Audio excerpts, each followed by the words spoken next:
2024 সালের 5ই আগস্ট বাংলাদেশের মানুষের জন্য ফ্যাসিবাদ মুক্তি এবং জুলুম ও শোষণের পিঞ্জর থেকে মুক্তির একটি ঐতিহাসিক স্বাধীনতার দিবস। আজ অনাগত কাল পর্যন্ত বাংলাদেশের মানুষ দ্বিতীয় স্বাধীনতা দিবস হিসেবে স্মরণ করবে ঐতিহাসিক 5ই আগস্টকে। অনেক ত্যাগ তিতিক্ষা, অনেক রক্তের নজরানা, অনেক শ্রম, অনেক মায়ের চোখের অশ্রু, অনেক বোনের আহাজারি, গগন বিদারী অনেক কান্নার পর কাঙ্ক্ষিত এই মুক্তির স্বাদ আজ আমাদের দেশবাসী উপভোগ করছে। এই আনন্দঘন মুহূর্তে সর্বপ্রথম আমি শুকরিয়া আদায় করছি আরশের মালিক মহান রব্বুল আলামিন, আল্লাহ পাক রব্বুল আলামিনের, যিনি আমাদের জাতীয় জীবনে এমন একটি আনন্দঘন সময়ের অবতারণা করেছেন, সৃষ্টি করেছেন। লাকাল হামদু ইয়া আল্লাহ ওয়া লাকাশ শুকরু ইয়া আল্লাহ।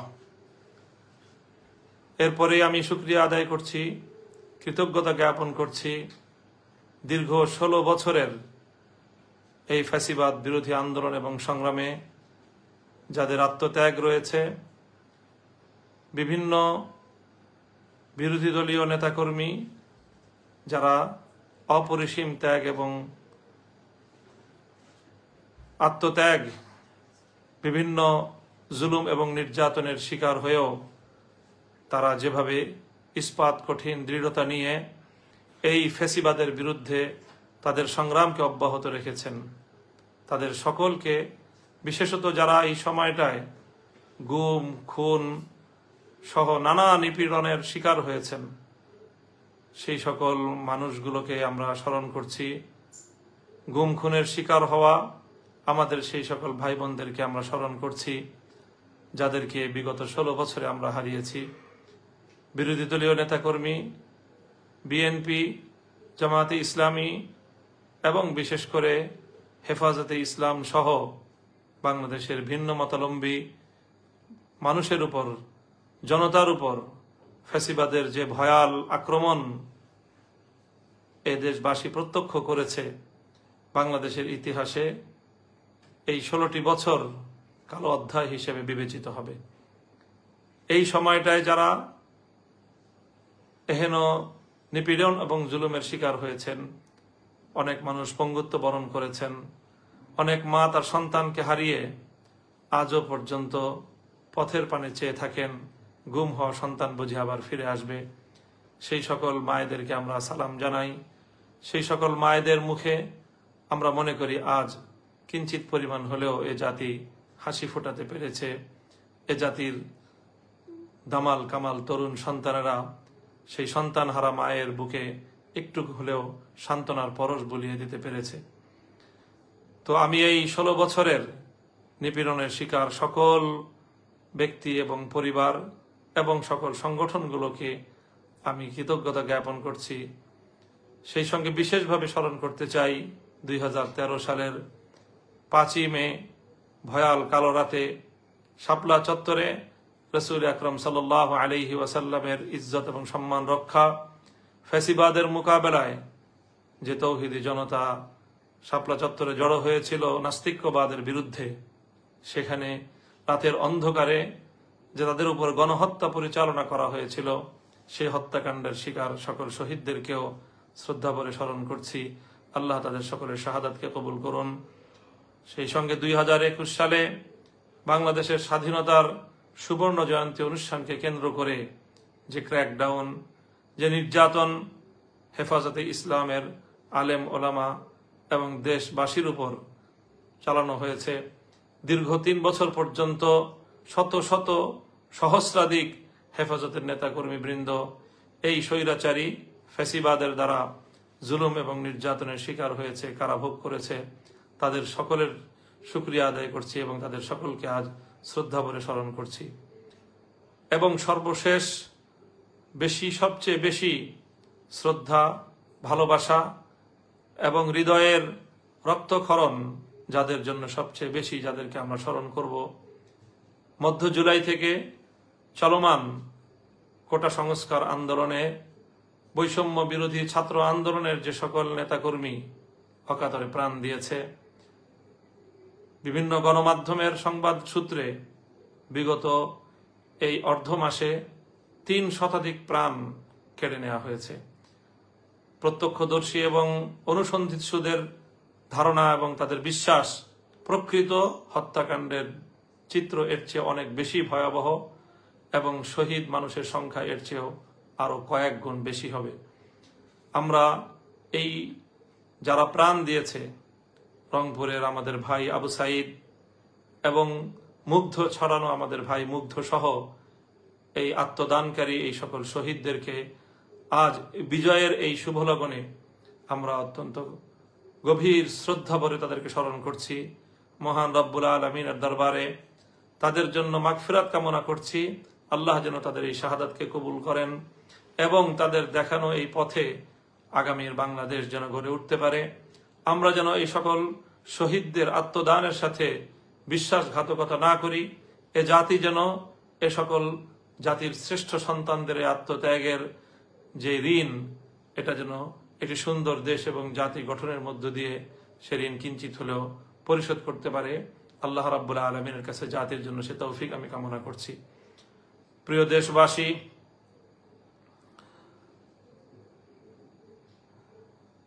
এই আন্দোলনে দেশের সকল ছাত্র জনতা যেভাবে সম্পৃক্ত ছিল, পাবলিক বিশ্ববিদ্যালয়, প্রাইভেট বিশ্ববিদ্যালয়, কলেজ, স্কুল লেভেল সহ এই সকল শিক্ষা প্রতিষ্ঠানের ছাত্রছাত্রীরা যেভাবে তারা জীবনের মায়া ত্যাগ করে সত্যকে প্রতিষ্ঠার জন্য, বৈষম্যকে উৎখাত করে একটি ন্যায় ও সাম্যপূর্ণ জাতি গঠনের লক্ষ্যে তারা যেভাবে মাঠে নেমে এসেছিল, আমার এই স্কুল, কলেজ, বিশ্ববিদ্যালয় পড়ুয়া শিক্ষার্থীদের সাথে কাঁধে কাঁধ মিলিয়ে আমাদের বাংলাদেশের টেকনাফ থেকে তেতুলিয়া পর্যন্ত মাদ্রাসা শিক্ষার্থীরাও তাদের ভাইদের সাথে সংহতি প্রকাশ করে তারা মাঠে ময়দানে ভূমিকা পালন করেছে এবং বিশেষত আন্দোলনের শেষাংশে বাংলাদেশের সকল মাদ্রাসাগুলো থেকে ছাত্র জনতা বাঁধ ভাঙ্গা জোয়ারের মতো তারা মাঠে নেমে এসেছে। ফ্যাসিবাদের বিরুদ্ধে জাতীয় এই জাগরণে সাধারণ শিক্ষাধারার শিক্ষার্থীদের সাথে আমার মাদ্রাসার শিক্ষার্থীরাও কাঁধে কাঁধ মিলিয়ে মাঠে ভূমিকা পালন করেছে, যেটি বাংলাদেশে এক অনন্য, অনিন্দ, সুন্দর দৃষ্টান্ত স্থাপন করেছে। আগামীর বাংলাদেশ আমরা তেমনই দেখতে চাই। সকল ভেদাভেদ ভুলে গিয়ে শিক্ষা এবং ধর্মীয় অঙ্গনের এই যে সীমারেখা, এই যে একটি দেয়াল, এই দেয়ালকে অতিক্রম করে গোটা জাতির জন্য সম্মিলিতভাবে একটি আগামী প্রজন্ম আমরা গড়ে তুলব, যারা এই দেশটাকে আমাদের পূর্বসূরীদের স্বপ্নের বাংলাদেশ হিসেবে গড়ে তুলবে। সেই প্রত্যাশা আজকের এই শুভ লগনে আমি ব্যক্ত করছি এবং আগামীর সেই বাংলাদেশ গড়ার জন্য সকল শিক্ষার্থীদের প্রতি আমি উদাত্ত আহ্বান জানাচ্ছি। আল্লাহ রাব্বুল আলামিনের দরবারে তাদের জন্য সেই তৌফিক কামনা করছি। প্রিয় দেশবাসী, আজ দীর্ঘ একটি আন্দোলন এবং সংগ্রামের পরে বৈষম্য বিরোধী ছাত্র আন্দোলনের সমন্বয়কদের তাদেরও প্রশংসা করতে হয়। তাদের প্রতি অকুণ্ঠ চিত্তে কৃতজ্ঞতা প্রকাশ করছি। তারা অত্যন্ত দক্ষতার সাথে, সাহসিকতার সাথে, আস্থা এবং সমন্বয়ের সাথে যেভাবে গোটা জাতিকে তারা নেতৃত্ব দিয়েছে, সত্যিকার অর্থেই বলতে হয় যে সাবাস বাংলাদেশ, এ পৃথিবী অবাক তাকিয়ে রয়। আমাদের তরুণ যুব প্রজন্ম, ছাত্র নেতৃত্ব আগামী দিনের তারা জাতীয় নেতৃবৃন্দকে একটি উত্তম দৃষ্টান্ত উপস্থাপন করে দেখিয়েছে কিভাবে একটি জাতিকে পরিচালনা করতে হয়, কিভাবে একটি বিপ্লবকে পর্যায়ক্রমে সাফল্যের দুয়ারে উপনীত করতে হয়, চূড়ান্ত সফলতা কিভাবে ঘরে তুলতে হয় এবং সেজন্য যে ত্যাগ এবং কোরবানি স্বীকার করতে হয়, সেজন্য জালিমের রক্তে চক্ষুকে কিভাবে উপেক্ষা করতে হয়, সেভাবে কিভাবে রিমান্ডে নির্যাতনের মুখেও অকুত ভয় এবং স্থির থাকতে হয়, অটল এবং অবিচল থাকতে হয়, বৈষম্য বিরোধী ছাত্র আন্দোলনের সমন্বয়ক বৃন্দ জাতির সামনে তার একটি উজ্জ্বল দৃষ্টান্ত স্থাপন করেছে। আগামী দিনে তাদের এই দৃষ্টান্ত যে কোনো নেতৃত্বের জন্য একটি মাইল ফলক, অনুসরণীয় দৃষ্টান্ত হিসেবে কাজ করবে। সেজন্য আমি বৈষম্য বিরোধী ছাত্র আন্দোলনের সকল সমন্বয়ক বৃন্দদেরকেও আমি আমার ব্যক্তিগত এবং আমার অঙ্গনের পক্ষ থেকে, আমাদের হেফাজতে ইসলামের পক্ষ থেকে তাদের শুকরিয়া জ্ঞাপন করছি। হেফাজতে ইসলামের আমির, অশীতিপর আলেমে দ্বীন, বাংলাদেশের অবিসংবাদিত রাহবার আল্লামা মুহিবুল্লাহ বাবু নগরী যেভাবে তিনি আমাদেরকে এবং জাতিকে, আমাদের এই কোমল প্রাণ, কোমলমতি এ সকল শিক্ষার্থীদের এই ন্যায্য আন্দোলনের পথে সহযোগিতা করবার জন্য উৎসাহিত করেছেন, নির্দেশনা দিয়েছেন এবং আমাদেরকে মাঠে ময়দানে ভূমিকা পালন করার জন্য তিনি আমাদেরকে নির্দেশ প্রদান করেছেন, সেজন্য আমির হেফাজত সহ হেফাজত নেতৃবৃন্দকেও আমরা শুকরিয়া জ্ঞাপন করছি। অন্যান্য ইসলামী অঙ্গনের অনেকে, ইসলামী আন্দোলন বাংলাদেশের নেতৃবৃন্দ এক্ষেত্রে অগ্রণী ভূমিকা পালন করেছেন, আমরা তাদেরও জাতির পক্ষ থেকে শুকরিয়া আদায় করছি। অনেক ত্যাগ এবং কুরবানির পর সর্বশেষ আজ 5ই আগস্ট জাতির সেই বহু কাঙ্ক্ষিত বিজয়ের দিনটি এলো। অত্যন্ত দুঃখ এবং ভারাক্রান্ত হৃদয় নিয়ে বলতে হয়, এই দিবসের চূড়ান্ত বিজয় আসার ঠিক পূর্ব মুহূর্তেও গতকালকে যে অনাকাঙ্ক্ষিত আরো প্রায় শতাধিক প্রাণহানির যে ঘটনা ঘটল, এ ঘটনা আসলেই না ঘটালেও চলতো। যারা ক্ষমতার মসনদকে আঁকড়ে ধরে রাখার যে এক জেদ, যে জেদ মানুষকে কোন পর্যন্ত তার অধোগতি হতে পারে, কোথায় পর্যন্ত তাকে নিচে নিয়ে নামাতে পারে, আমাদের এই সদ্য বিদায়ী ফ্যাসিবাদী স্বৈর শাসকের পতন থেকে আমরা মনে করব যে আগামী দিনের শাসকবর্গ শিক্ষা গ্রহণ করবে। তাদের জন্য এর চেয়ে অনেক উত্তম পথ খোলা ছিল। জাতির কাছে তারা যদি আত্মসমর্পণ করত, সময় থাকতে তারা যদি জাতির প্রাণহানির আত্মঘাতী পথে পা না বাড়িয়ে যদি জাতির সাথে, জাতির আগামী দিনের তরুণ সন্তানদের সাথে যদি তারা সমন্বয় এবং তাদের কাছে যদি তারা আত্মসমর্পণ করার একটু মানসিকতা লালন করত, তাহলে আজ তাদের এই করুণ পরিণাম বরণ করতে হতো না। আমি আগামী দিনের রাষ্ট্রনায়ক নেতৃবর্গকে এই পতনের করুণ ইতিহাস থেকে শিক্ষা গ্রহণ করার জন্য সকলের প্রতি উদাত্ত আহ্বান রাখছি। প্রিয় দেশবাসী, আজ যখন স্বৈরশাসীর পতনের বিদায় ঘণ্টা বেজে গেল, এদেশের মানুষ স্বতঃস্ফূর্তভাবে কিভাবে তাদের যে ক্ষোভের বহিঃপ্রকাশ ঘটিয়েছে, গণভবন থেকে প্রধানমন্ত্রীর কার্যালয়ের প্রতিটি ইঞ্চিতে এদেশের মানুষ দীর্ঘ 16 বছর পর যেন তাদের মালিকানার অধিকার ফিরে পেয়েছে, বাঁধ ভাঙ্গা উচ্ছ্বাস এবং বিজয় উল্লাসে আজকের রাজধানী ঢাকা সহ গোটা বাংলাদেশের এই চিত্র বাংলাদেশের মানুষের জন্য আল্লাহ রাব্বুল আলামিনের পক্ষ থেকে এক মহান নিয়ামত এবং আল্লাহর পক্ষ থেকে অনেক বড় একটি কৃপা এবং রহমত হিসেবে আমরা বিবেচনা করছি। আল্লাহ রাব্বুল আলামিনের কাছে গোটা দেশবাসীকে আমি এই মহান বিজয় উপহার দেওয়ার জন্য শুকরিয়া আদায় করতে গোটা দেশবাসীর প্রতি আমি আহ্বান জানাচ্ছি। সকল দেশবাসীকে বলবো, আজ রাতে আপনারা সম্ভব হলে সকলে 2 রাকাত সালাতুশ শুকর আদায় করবেন, আল্লাহ রাব্বুল আলামিনের দরবারে সিজদায় পড়ে শুকরিয়া আদায় করবেন এবং আগামীর বাংলাদেশ যেন সুন্দর সমৃদ্ধিময় একটি বাংলাদেশ হিসেবে গড়ে উঠতে পারে, সেজন্য আল্লাহ রাব্বুল আলামিনের কাছ থেকে আমরা সাহায্য এবং তৌফিক কামনা করব। সেই আহ্বানও আমি জাতির কাছে রাখছি। আজ যখন স্বৈরশাসীর, আজকে যখন ফ্যাসিবাদী সরকারের পতন চূড়ান্ত হলো, তখন মাননীয় সেনাপ্রধান বাংলাদেশের বিভিন্ন রাজনৈতিক দলের নেতৃবৃন্দ এবং বিভিন্ন পেশাজীবী সহ নেতৃবৃন্দকে তিনি আহ্বান করেছিলেন পরিস্থিতি, আগামীতে করণীয় বিষয়ে পরামর্শ করার জন্য। সেখানে অন্যান্যদের সঙ্গে আমিও আহত ছিলাম এবং সেনাপ্রধানকে আমরা পরামর্শ দিয়েছি। সেনাপ্রধান আমাদের পরামর্শ গ্রহণ করেছেন এবং তিনি জাতির উদ্দেশ্যে বক্তব্যের মাধ্যমে প্রধানমন্ত্রীর পদত্যাগের বিষয়টি নিশ্চিত করেছেন। সেই সঙ্গে আগামী দিনের কার্যক্রম পরিচালনার ক্ষেত্রেও তিনি আমাদের কাছে সহযোগিতা কামনা করেছেন। এরপরে আমরা সেনাপ্রধান সহ বঙ্গভবনে মহামান্য রাষ্ট্রপতির সঙ্গে সাক্ষাৎ করেছি এবং রাষ্ট্রপতির সঙ্গে বিভিন্ন পেশাজীবী এবং রাজনৈতিক নেতৃবৃন্দ সহ বিরোধী দলীয় সকল রাজনৈতিক নেতৃবৃন্দ সেখানে উপস্থিত ছিলেন, প্রতিনিধিবৃন্দ।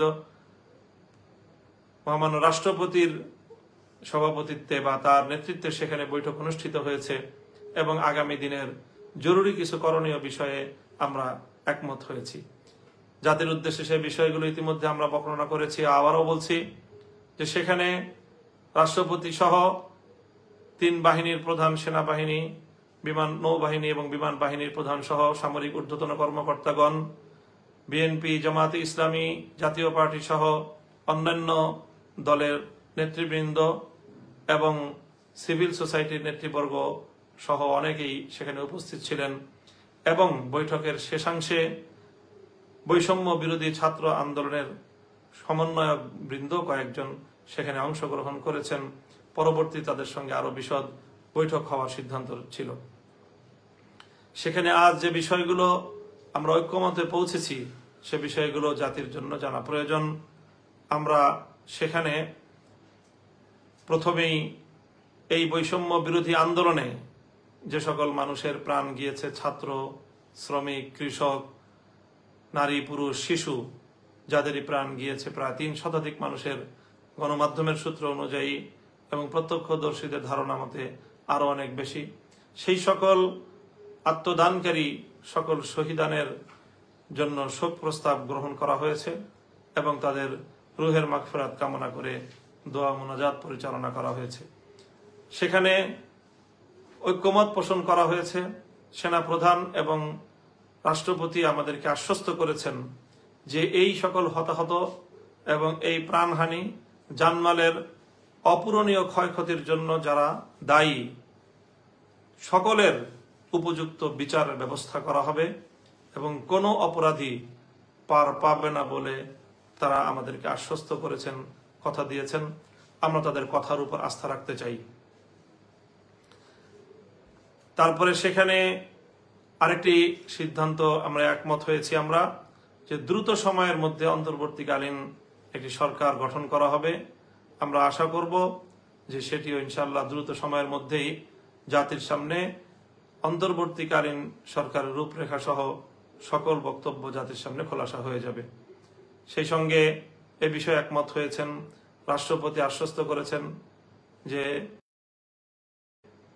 বাংলাদেশের সাবেক প্রধানমন্ত্রী বেগম খালেদা জিয়া সহ বৈষম্য বিরোধী আন্দোলন চলাকালে বিগত প্রায় জুলাই মাসের শুরু থেকে হালনাগাদ বিরোধী দলীয় রাজনৈতিক নেতৃবৃন্দ, নেতাকর্মী, ছাত্র নেতৃবৃন্দ এবং যে সকল নিরপরাধ মানুষকে নির্বিচারে ব্যাপক হারে গণগ্রেফতার করা হয়েছে গত 1 মাস যাবৎ, তাদের সকলকেই 2-1 দিনের মধ্যেই মুক্তির ব্যবস্থা গ্রহণ করা হবে।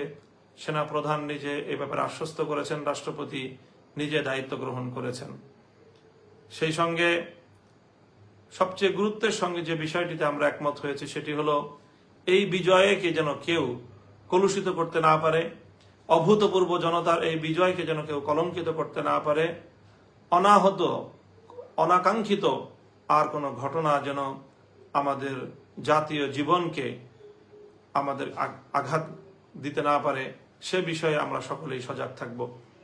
প্রিয় দেশবাসী, অনেক প্রাণহানি হয়েছে, দেশের জাতীয় অনেক স্থাপনা ধ্বংস হয়েছে, অনেক অপূরণীয় ক্ষয়ক্ষতি ইতিমধ্যে হয়ে গিয়েছে। আর কোনো ক্ষয়ক্ষতির ভার বহন করার সক্ষমতা আমাদের এই বাংলাদেশের নেই। সুতরাং দেশবাসীর প্রতি উদাত্ত আহ্বান জানাবো আমি যে আমাদের সকলেরই এখন দায়িত্বশীল ভূমিকা পালন করতে হবে। কোনো প্রতিহিংসা চরিতার্থ করার জন্য কারো উপর আঘাত করা যাবে না, কারো জানমালের ক্ষয়ক্ষতি করা যাবে না। এ বিষয়ে আমাদের সকলকে সোচ্চার থাকতে হবে। বিশেষত আমি দেশের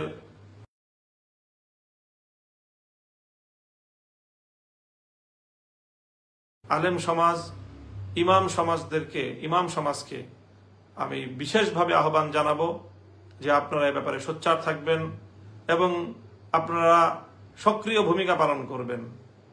এই সময় এই অস্থিতিশীলতার সুযোগ নিয়ে একটি মহল দেশের মধ্যে নতুন করে অস্থিতিশীলতা সৃষ্টি করতে পারে, বাংলাদেশের ভাবমূর্তি ক্ষুণ্ণ করতে পারে, দেশের ইসলাম প্রিয় জনতাকে কলুষিত করার অপপ্রয়াস চালাতে পারে। নানা ধরনের সাবোটাজ এবং অন্তর্ঘাতমূলক বিভিন্ন কর্মকাণ্ডের মাধ্যমে দেশের ইসলামিক অঙ্গনকে তারা ঘায়েল করার অপচেষ্টা চালাতে পারে। এজন্য বিশেষ করে অন্যান্য ধর্মাবলম্বী সংখ্যালঘু যারা রয়েছেন তাদের ধর্মীয় উপাসনালয়গুলো এবং তাদের ব্যবসা প্রতিষ্ঠান, তাদের বাড়িঘর, তাদের সহায় সম্পদ, তাদের জানমালের প্রতি আমাদের সকলকে অত্যন্ত সতর্কতার সাথে দায়িত্বশীল ভূমিকা পালন করতে হবে, যেন কোনো একজন সংখ্যালঘুর উপর কোনো ধরনের আক্রমণ, তার জানমালের ন্যূনতম কোনো ক্ষয়ক্ষতি যেন কোনো দুষ্কৃতিকারী করতে না পারে। এ ব্যাপারে আমাদের সকলকে সোচ্চার এবং সজাগ থাকতে হবে।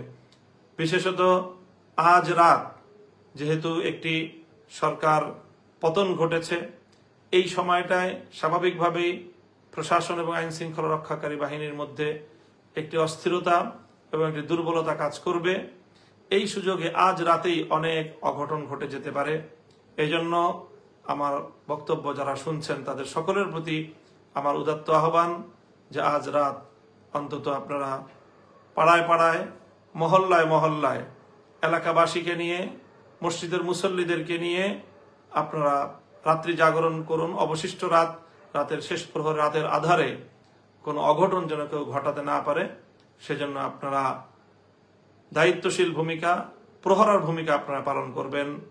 হিন্দুদের মন্দিরগুলো, প্যাগোডাগুলো এবং বৌদ্ধদের উপাসনালয়, অন্যান্য খ্রিস্টানদের উপাসনালয়, গির্জাগুলো, সেগুলো সহ তাদের সকল স্থাপনা, তাদের ব্যবসা প্রতিষ্ঠান, তাদের বাড়িঘর, এগুলোর প্রতি আমরা বিশেষভাবে পাহারাদারি করব, যাতে কোনো দুষ্কৃতিকারী এই সকল ক্ষেত্রে কোনো আঘাত করে, আক্রমণ করে দেশের মধ্যে যেন কোনো অস্থিতিশীলতা সৃষ্টি করতে না পারে, বিশ্ব দরবারে বাংলাদেশের ভাবমূর্তি যেন কোনোভাবেই ক্ষুণ্ণ করতে না পারে।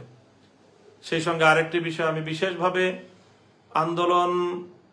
আন্দোলন সংগ্রামে সক্রিয় সকল ছাত্র জনতা এবং ধর্মপ্রাণ তৌহিদি জনতা, বিরোধী দলের সকল নেতাকর্মী, সকলের প্রতি আরেকটি বিষয়ও আমি উদাত্ত আহ্বান জানাই।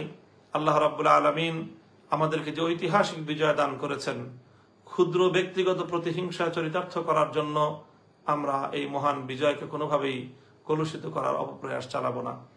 এই বিজয়কে দেশের জন্য, জাতির জন্য একটি উত্তম এবং উন্নত ভবিষ্যৎ বিনির্মাণে আমরা উৎসর্গ করতে চাই।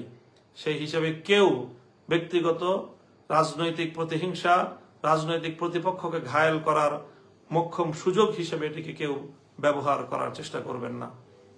সেই সঙ্গে আমরা আরেকটা কথাও বিশেষভাবে বলবো যে চলমান এই আন্দোলনে সরকারের নির্দেশ পালন করতে গিয়ে বা সরকারের বৈধ বা অবৈধ আনুগত্য করতে গিয়েও আইন শৃঙ্খলা রক্ষাকারী বাহিনী, বিশেষত পুলিশ বাহিনী অনেক ক্ষেত্রেই তারা জনতার উপর চড়াও হয়েছে। রাষ্ট্রীয় পেটোয়া বাহিনী হিসেবে মানুষের জানমালের অনেক ক্ষয়ক্ষতি করেছে এবং অনেক ক্ষেত্রে তারা সীমা লঙ্ঘন করেছে, এতে সন্দেহের কোনো অবকাশ নেই। কিন্তু মনে রাখতে হবে যে পুলিশ বাহিনী একটি বাংলাদেশের আইন শৃঙ্খলা রক্ষাকারী বাহিনী, তারা তৃণমূল পর্যায়ে দেশে আইন শৃঙ্খলা রক্ষা করে থাকে। এখানে যেরকম অপরাধী রয়েছে, ফ্যাসিবাদের পাঁচাটা গোলাম যেরকম রয়েছে, এখানে অনেক ভালো দেশপ্রেমিক, মানুষের জন্য কল্যাণকামী অনেক পুলিশ ভাইরাও সেখানে রয়েছেন। কাজেই তাদের কাউকে একজনকে আরেকজন থেকে আমরা আলাদা করে পুলিশের ইউনিফর্ম দেখে আলাদা করে পরিচয় করার, পরিচিত করার, চেনার কোনো উপায় নেই। কাজে এই সময়ে সেই আমাদের ক্ষোভগুলোর কারণে নির্বিচারে কোনো পুলিশের উপর, থানার উপর হামলা করার যে সকল দুঃখজনক ঘটনাগুলো ঘটছে, এই বিষয়েও আমি দেশবাসীর প্রতি সংযমী ভূমিকা পালন করার উদাত্ত আহ্বান জানাচ্ছি যে আপনারা এই ধরনের আর কোনো থানায় আক্রমণ ঘটানোর মতো দুঃখজনক বেআইনি কার্যক্রম আপনারা কেউ করবেন না। আইন নিজের হাতে তুলে নেবেন না। দেশ সেক্ষেত্রে বড় ধরনের হুমকির সম্মুখীন হয়ে পড়বে। প্রিয় দেশবাসী, এই কথাগুলো আমি আপনাদের সম্মুখে উপস্থাপন করলাম আজকের ঐতিহাসিক লগনে আবারও বিগত 16 বছরের জুলুম শোষণের শিকার, নিরীহ, নিপীড়িত, নির্যাতিত বাংলাদেশের নারী, পুরুষ, আবার বৃদ্ধ বনিতার সকলকে শ্রদ্ধা ভরে স্মরণ করছি, যারা এই সময়টায় দুনিয়া থেকে বিদায় গ্রহণ করেছেন।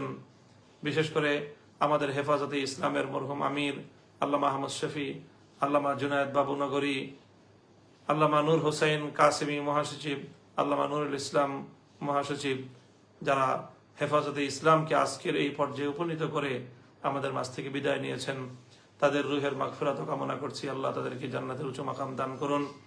সেই সঙ্গে হেফাজতে ইসলামের সহ আলেম ওলামাদের মধ্যে যারা মূল ধারা থেকে বিচ্ছিন্ন হয়েছে তাদেরকেও আমরা আহ্বান করব, এভাবে জাতির বিপক্ষে, আলেম সমাজের বিপক্ষে আমাদের আর কেউ যেন ভূমিকা পালন না করে।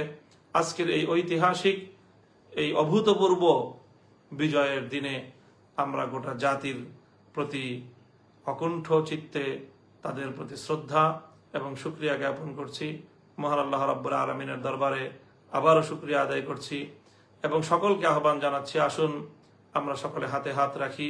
ছাত্র জনতার প্রতি বলবো, স্কুল, কলেজ, ভার্সিটি, মাদ্রাসা সকলে হাতে হাত রেখে একটি সুন্দর, সমৃদ্ধ একটি দেশ এবং একটি জাতি, যেখানে সকলে যার যার অধিকার পাবে, যেখানে অকুণ্ঠ চিত্তে আমরা আমাদের রবের গোলামি করতে পারবো, আল্লাহ রাব্বুল আলামিনকে আমরা ডাকতে পারবো, আল্লাহর দ্বীনকে বিজয়ী করার একটি অনুকূল ভূমি আমরা আগামী দিনে উপহার পাবো।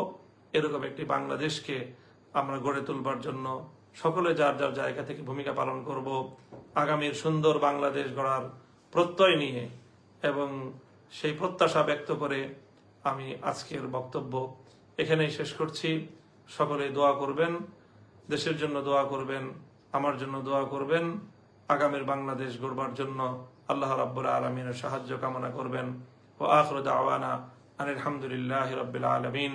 আসসালামু আলাইকুম ওয়া রাহমাতুল্লাহ।